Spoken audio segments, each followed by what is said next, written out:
ഇന്ന് ഈ ധവളപത്രം ഇറക്കിയതിനെ സംബന്ധിച്ചൊരു നിങ്ങളെ കണ്ടിട്ട് പ്രാഥമികമായിട്ട് ചില കാര്യങ്ങൾ പറയാനായിട്ട് ആലോചിച്ചിരുന്നു. അത് പറയാനാണ്, ദീർഘമായി പറയാനില്ല. കാരണം ഇന്ന് ഈ പേപ്പർ നമുക്ക് കിട്ടിയതേ ഉള്ളൂ.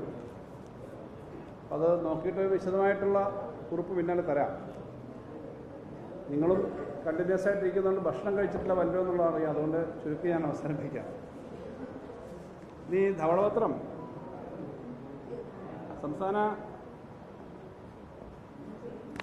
സംസ്ഥാന സർക്കാരിൻ്റെ സാമ്പത്തിക സ്ഥിതി സംബന്ധിച്ച് ഒരു രേഖയാണ് നമ്മൾ ഉദ്ദേശിച്ചത്. ധവളപത്രം എന്ന് പറയുമ്പോൾ സാധാരണഗതിയിൽ കഴിഞ്ഞ വർഷങ്ങളിലൊക്കെ ധനകാര്യ വകുപ്പ് തയ്യാറാക്കി അവതരിപ്പിക്കുന്ന റിപ്പോർട്ടാണ്. ഞങ്ങളൊരു ഒബ്ജക്ഷൻ പറഞ്ഞിരുന്നു.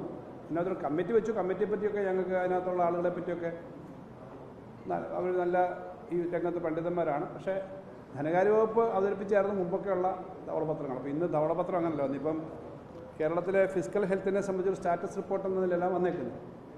അപ്പോൾ അതിനകത്ത് പറഞ്ഞിരിക്കുന്ന കാര്യങ്ങളെ സംബന്ധിച്ച് ചില കാര്യങ്ങൾ ഇപ്പോൾ പറയാം, ബാക്കി കാര്യങ്ങൾ പിന്നാലെ പറയാം വിശദമായിട്ട്. നിങ്ങളുടെ എന്തെങ്കിലും സംശയങ്ങളുണ്ടെങ്കിൽ നമുക്കറിയാവുന്ന കാര്യങ്ങൾ പറയുകയും ചെയ്യാം. ആദ്യത്തെ കാര്യം, ഈ ധവളപത്രം ഇങ്ങനെ ഇറക്കിയത് നല്ലതാണ്. ഗവൺമെൻറ്റിൻ്റെ കാര്യങ്ങളെപ്പറ്റി അറിയുന്നത് നല്ലതാണ്. ഞങ്ങൾക്കും അതിന് താല്പര്യമുണ്ട്. കാരണം പ്രതിപക്ഷ നേതാവായ ശ്രീ വി ഡി സതീശൻ ഇരുന്നതുപോലല്ല മുഖ്യമന്ത്രിയായിട്ട് അദ്ദേഹം വരുമ്പോൾ തീർച്ചയായിട്ടും മുഖ്യമന്ത്രി എന്ന നിലയിൽ അദ്ദേഹം അവതരിപ്പിക്കുന്നതിന് നമ്മളും അതേ ഗൗരവത്തിൽ തന്നെയാണ് കാണുക. പ്രതിപക്ഷം എന്ന നിലയിൽ കൈകാര്യം ചെയ്ത പോലല്ല, സീരിയസ് ആയിട്ട് കാര്യങ്ങൾ പറയണമല്ലോ. അപ്പോൾ ധവളപത്രം ഇങ്ങനെ വന്നു. ധവളപത്രത്തിൻ്റെ കാര്യത്തിനകത്ത് ആദ്യത്തെ കാര്യം പറയാനുള്ളത്, ഈ രേഖയിൽ ഒരു പ്രധാന ഗുണം, അദ്ദേഹം കഴിഞ്ഞ 5 വർഷമായിട്ടും UDF കുറേ വർഷമായിട്ട് പറഞ്ഞുകൊണ്ടിരുന്ന കേരളം വലിയ സാമ്പത്തിക പ്രതിസന്ധിയിൽ വലിയ കടക്കണിയിലാണ് എന്നുള്ള കാര്യം പോയി.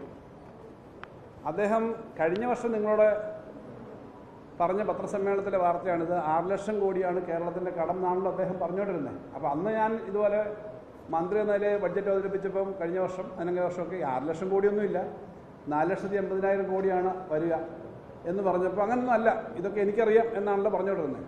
ഇന്നത്തെ ഈ രേഖയ്ക്കകത്ത് 5,07,000 കോടിയാണ് കേരളത്തിൻ്റെ ആകെ കടമെന്ന് പറയുന്നത്. അത് ഇന്ത്യയിലെ ഏറ്റവും കൂടിയ കടമല്ല, 10-13ാമത് സ്ഥാനമേ ഉള്ളൂ നമുക്ക്.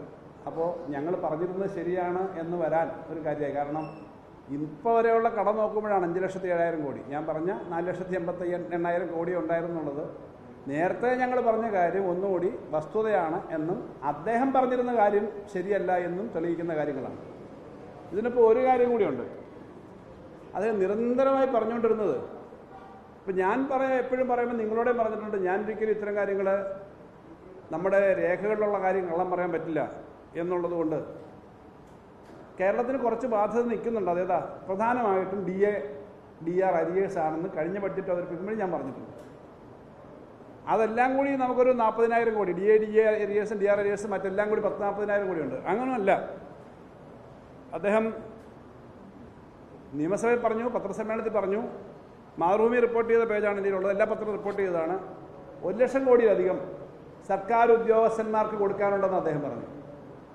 1.25 ലക്ഷം കോടിയോളം കേരളത്തിലെ സർക്കാർ ഉദ്യോഗസ്ഥന്മാർക്കും ഔട്ട്സ്റ്റാൻഡിംഗ് പേയ്മെൻറ്റും ഉണ്ട് എന്ന് അദ്ദേഹം പറഞ്ഞു. ഇന്നിപ്പോൾ എത്ര എക്സാജറേറ്റ് ചെയ്ത് കൂട്ടിയിട്ടും 48,000 ഉണ്ടെന്നാണ് പറഞ്ഞത്. ഇത് മാത്രമല്ല, എല്ലാം കൂടി ചേർന്ന് അതിനകത്ത് കുറച്ച് കാര്യങ്ങൾ കടമൊന്നുമായിട്ട് വരുന്നതല്ല, ബില്ല് ഓരോ മാസവും റേസ് ചെയ്ത് വരുന്ന കാര്യങ്ങൾ അടക്കം. എന്ന് പറഞ്ഞാൽ കഴിഞ്ഞ മാർച്ച് മാസം ധനകാര്യമന്ത്രി എന്തായാലും ഞങ്ങളുള്ള മുഴുവൻ പണവും ഞങ്ങളുടെ മുന്നേ വന്ന എല്ലാ ബില്ലും ക്ലിയർ ചെയ്തു. പക്ഷേ അതിനുശേഷം ഏപ്രിലും മെയിലും വരുമല്ലോ, ഏപ്രിലും മെയിലും കൂടെ വന്നിട്ടുള്ള ചില ഡിപ്പാർട്ട്മെൻറ്റുകളുടെ 100-300-200 കോടിയൊക്കെ കൂടെ ചേർത്ത് ഇതെല്ലാം കൂടെ ചേർത്തിട്ട് 48,000 കോടിയുള്ളൂ. അപ്പോൾ 2 കാര്യങ്ങൾ ധവളപത്രം വഴി മനസ്സിലായി. കേരളത്തിൽ അങ്ങോളം ഇങ്ങോളം നടന്ന് അതിവിശ്വസനീയമായി കേരളത്തിൽ 6 ലക്ഷം കോടിയിലധികം കടമാണെന്നും സർക്കാർ ഉദ്യോഗസ്ഥന്മാർക്ക് മാത്രം 1 ലക്ഷത്തിലധികം കോടി കൊടുക്കാനുണ്ടെന്നും 1.25 ലക്ഷം കോടി കൊടുക്കാനുണ്ട്.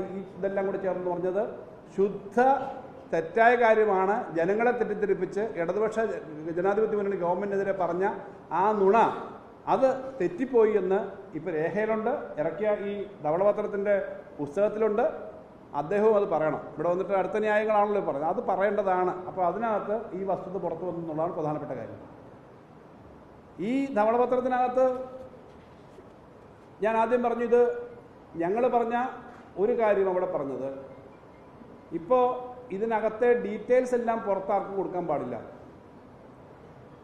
Shri M Chandrasekhar cabinet secretary ഞങ്ങളും എല്ലാ കാര്യങ്ങൾക്കും സഹകരിപ്പിച്ചത്. ഞാൻ ഫിനാൻസ് കമ്മീഷൻ്റെ കാര്യം ഉൾപ്പെടെ എല്ലാ കാര്യവും അദ്ദേഹം ഡിസ്കസ് ചെയ്തു. അദ്ദേഹത്തിൻ്റെ വലിയ വ്യക്തിത്വത്തെ അംഗീകരിച്ചുകൊണ്ടാണ് പറയുന്നത്. അല്ലാതെ അവർ ചെയ്തത് നല്ലൊരു പ്രവൃത്തിയാണ്. അവരെപ്പോലും സമിതിയെ കൊണ്ട് ഇനിയും ചില നിർദ്ദേശങ്ങൾ ഒപ്പിക്കാൻ പഠിപ്പിക്കുക അതൊക്കെ നല്ലതുമാണ്.